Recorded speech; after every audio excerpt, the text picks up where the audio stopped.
स्वागत है आपका मेरे YouTube चैनल पे। अगर आपको मेरी कहानी पसंद आए तो लाइक करें और अगर आप मेरे चैनल पे नए हैं तो सब्सक्राइब करें। आज की कहानी है ईमानदार चोर। सुबह की घंटी की आवाज़ के साथ ही सुमन जाग उठती थी और उसकी रोज़ाना की दिनचर्या भी शुरू हो जाती थी। लेकिन आज घंटी की आवाज़ के बाद भी वह बिस्तर से उठी नहीं। नींद तो खुल गई थी परंतु बिस्तर से उठने की हिम्मत नहीं हुई। थोड़ी देर लेटे लेटे सीलिंग को निहारती रही। फिर जब बेचैनी होने लगी तो बेमन से बिस्तर से उठ गई। चूल्हे पर चाय का पानी रखने के बाद बोझिल कदमों से अखबार लेने के लिए मेन गेट की तरफ चल दी। फर्श पर पड़ा अखबार उठाते ही वह चौंक गई। पास ही एक सफ़ेद रंग का बंद लिफाफा पड़ा था। लिफाफे पर लिखा था, सिर्फ सुमन दीदी को मिले। आगे पीछे न कोई नाम न कोई पता, डाकघर की सील भी नहीं थी।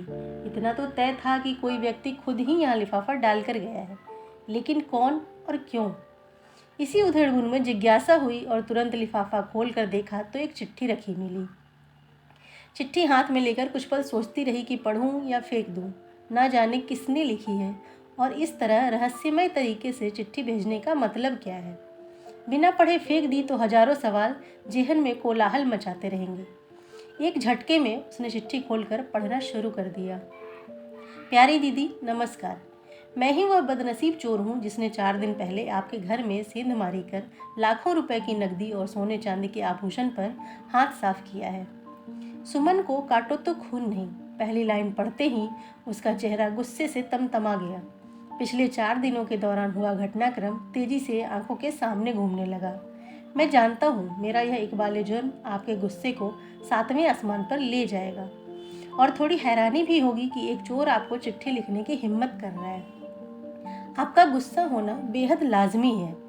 आपकी जीवन भर की जमा पूंजी चुरा कर मैंने आपके और आपके परिवार के हर सदस्य के सपनों का हरण किया है।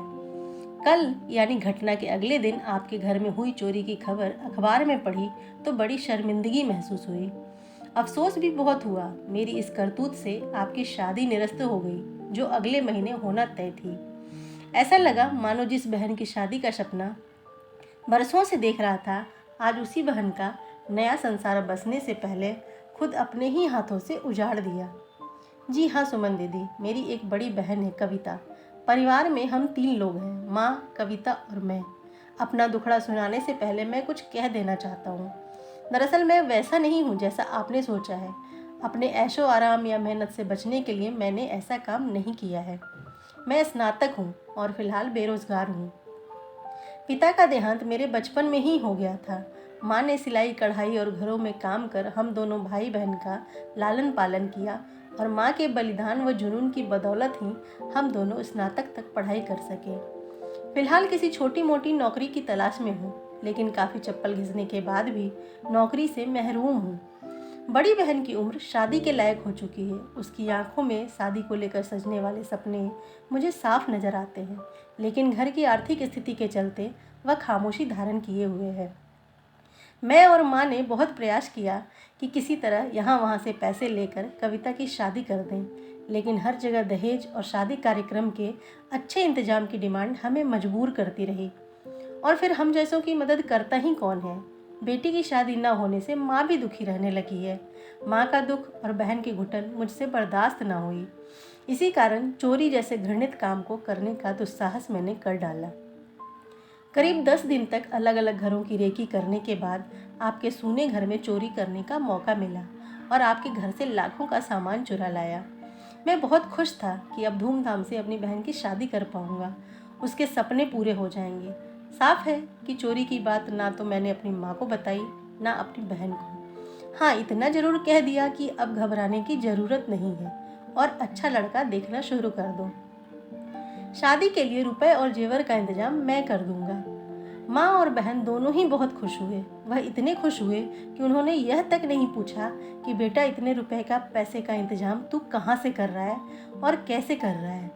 शादी की बात सुनकर कविता का चेहरा खुशी और शर्म से लाल हो गया और उसकी खुशी देखकर मैं गदगद हो गया। लेकिन क्या एक बहन की जिंदगी उजाड़ कर दूसरी बहन की खुशियाँ खरीदी जा सकती हैं? आपकी आंखों से बहते आंसुओं से मेरी बहन के जीवन में कभी खुशियों की बारिश नहीं हो सकती दीदी।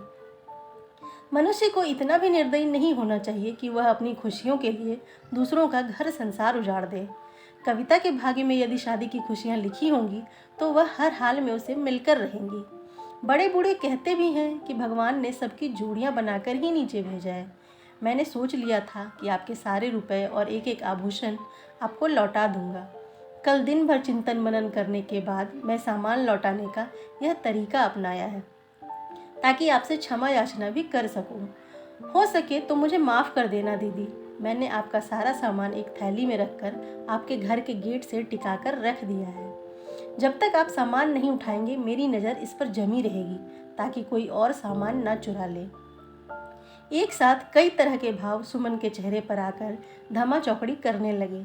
चिट्ठी हाथ में दबाए वह बहुत तेजी से दरवाजे की ओर दौड़ी। एक झटके से दरवाज़ा खोला। थैला वहाँ रखा था। जल्दी से थैला उठाकर वह अंदर ले आई।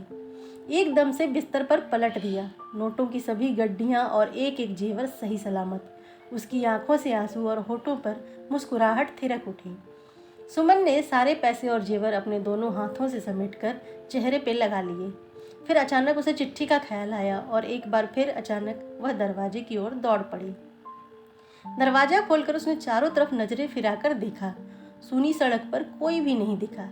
चिट्ठी अभी पूर्ण नहीं हुई थी। आगे लिखा था, एक गुजारिश है दीदी, इंसानियत और कानून दोनों ही नज़रों में मैंने ऐसे अपराध को अंजाम दिया है और उसकी सजा भी कानून में तय है। एक ना एक दिन कानून के लंबे हाथ मुझ तक पहुंच ही जाएंगे। मेरे जेल जाने के बाद माँ और कविता की ज़िंदगी बर्बाद हो जाने का पूरा अंदेशा है। अतः मैं चाहता हूँ कि पुलिस में दर्ज चोरी का मुकदमा आप वापस ले लें, ताकि मैं पूरी तरह बेफिक्र होकर अपनी माँ और बहन की सेवा कर सकूँ, उनका सहारा बन सकूँ। नमस्कार। सुमन ने फौरन अपनी माँ व अन्य परिजनों को जगाकर सारा किस्सा सुनाया। उनके सामने जेवर और रुपए रख दिए। माँ का तो खुशी के मारे रो रो कर बुरा हाल हो गया। सभी ने भगवान का लाख लाख शुक्र अदा किया और ईमानदार चोर की इंसानियत पर सुमन ने जेवर और रुपए वापस मिलने की जानकारी पुलिस को देकर अपनी FIR भी वापस ले ली। दोस्तों, अगर आपको मेरी कहानी पसंद आई हो तो लाइक करें और अगर आप मेरे चैनल पर नए हैं तो सब्सक्राइब करें। धन्यवाद।